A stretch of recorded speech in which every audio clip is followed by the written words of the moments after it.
तमाम दर्शकों का आज के कार्यक्रम में बहुत बहुत स्वागत और अभिनंदन। आप सबको राधे राधे। आज हम अक्षय तृतीया को लेकर बात करेंगे और खासकर अक्षय तृतीया की कुछ महत्ता यहाँ पर क्या उसको लेकर बात करेंगे। इतना ही नहीं, अक्षय तृतीया पर क्या करें और क्या ना करें इसको लेकर चर्चा करेंगे और मुहूर्त को लेकर जो एक असमंजस की स्थिति बनी हुई है कि कौन कौन से कार्य करें, कौन कौन से मुहूर्त कर सकते हैं, कौन कौन से नहीं। गृह प्रवेश हो, गृहारंभ हो, विवाह की बात करें, चूड़ाक्रम, यज्ञोपवीत, बहुत सारी जो चीजें हैं उसको लेकर के मुहूर्त यहाँ पर टटोले जा रहे हैं। तो अक्षय तृतीया का जो मुहूर्त है उसको लेकर बात करेंगे और फटाफट इस चर्चा को आगे बढ़ाएंगे। इससे पहले एक छोटा सा निवेदन भी रहेगा, अगर आप पहली बार चैनल पर विजिट कर रहे हैं तो चैनल को सब्सक्राइब करके बेल आइकन जरूर प्रेस कर लीजिए। बंधुओं, यहाँ पर हम अक्षय तृतीया को लेकर बात करेंगे। इस बार अक्षय तृतीया की क्या स्थिति है। यूं तो आप सब जानते हैं कि अक्षय तृतीया एक अबूझ मुहूर्त कहा जाता है, यानी कोई भी मुहूर्त जब न बन रहे हों किसी कारणवश, तो तब हम अबूझ मुहूर्त के तौर पर अक्षय तृतीया को देखते हैं। लेकिन वो बात तब यहाँ पर उस स्थिति में होता है कि मान लो कोई वार, कोई नक्षत्र और कोई इस तरह की जो चीजें हम देखते हैं वो नहीं मिल पा रहा हो, दो राशियों के अकॉर्डिंग शादी का मुहूर्त नहीं बन रहा हो, तो ऐसी स्थिति में हम उसको चयन कर लेते हैं। इस बार की जो स्थिति है वो थोड़ा अलग है, क्योंकि यहाँ पर देवगुरु और शुक्र दोनों ही अस्त हो चुके होंगे। ऐसी स्थिति में क्या गृह प्रवेश कर पाएंगे या नहीं कर पाएंगे, विवाह कर पाएंगे या नहीं कर पाएंगे, चूड़ाक्रम हो पाएगा या नहीं हो पाएगा।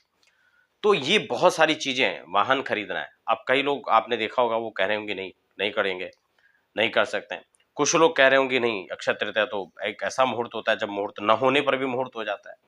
तो ऐसी तमाम बातें आपको सुनने को मिल रही होंगी, लेकिन करना क्या है, अंतिम डिसीजन पर आप पहुंचना है। तो ये कार्यक्रम आपके लिए खास हो सकता है। देखिए, अबुझ मुहूर्त का मतलब जैसे मैंने आपको समझा दिया। खासकर दो राशियों के हिसाब से अगर हम मुहूर्त देख रहे हैं विवाह के लिए, वर और कन्या का, तब कई बार क्या होता है कि कोई सूर्य का दोष निकाल आ रहा है, कोई चंद्र दोष है या गुरु तारा बल दोष आ रहा है। तो ऐसी स्थिति में वो बल वहां पर न मिल पा रहे हो तो अक्षय तृतीया उसके लिए एक मुहूर्त होता है कि जब आप कर सकते हैं। या फिर वाहन खरीदना हो, या फिर रजिस्ट्री हम किसी प्रॉपर्टी की करवा रहे हैं, किसी मकान का बयाना दे रहे हैं या उसकी रजिस्ट्री करवा रहे हैं, प्लॉट खरीद रहे हैं, ये तमाम चीजें अगर आप यहाँ पर कुछ चीजें देखने के, जैसे कि हम उदाहरण तौर पर बात करें आपका जो है गृह प्रवेश का,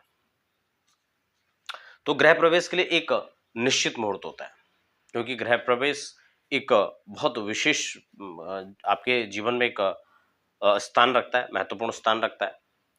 और जीवन में ये भी नहीं कि कोई बार बार आप हर दिन आप हर साल घर बना रहे हैं नए, या हर साल गृह प्रवेश कर रहे हैं। तो व्यक्ति अपने जीवन काल में कुछ उसको खास अवसर मिलते हैं जब वो घर बनाता है और गृह प्रवेश कर रहा होता है। ऐसी स्थिति में मुहूर्त गृह प्रवेश के लिए शास्त्रों के अंदर, चाहे मुहूर्त चिंतामणि हो, परंपरागत मुहूर्त हो, मुहूर्त कल्पद्रुम हो, ये सब तमाम मुहूर्तों के अंदर जो आप देखेंगे तो उसमें एक निश्चित मास, तिथि, नक्षत्र, वार और पर्टिकुलर उन लग्नों में ग्रस्तियों को देखकर आपको गृह प्रवेश करना चाहिए। अब जब गुरु अस्त हो, शुक्र अस्त हो और तब आप गृह प्रवेश कर रहे हो, जब वहां पर निषिद्ध माना गया दोनों तरह से। और ये दोनों ही प्रमुख रूप से जो सुख, संपदा, धन, वैभव, संतति के कारक ग्रह माने जाते हैं और वो दोनों ही अस्त चल रहे हो, तब अबूझ मुहूर्त हम अक्षय तृतीया की बात करें कि उसमें करें या ना करें, तो आप इसमें समझ सकते हैं कि पंचांग ने किसी प्रकार से किसी भी पंचांग के अंदर मुहूर्त नहीं दिया गया। तो उसका मुख्य कारण यह भी है, इसीलिए मुहूर्त नहीं दिया गया।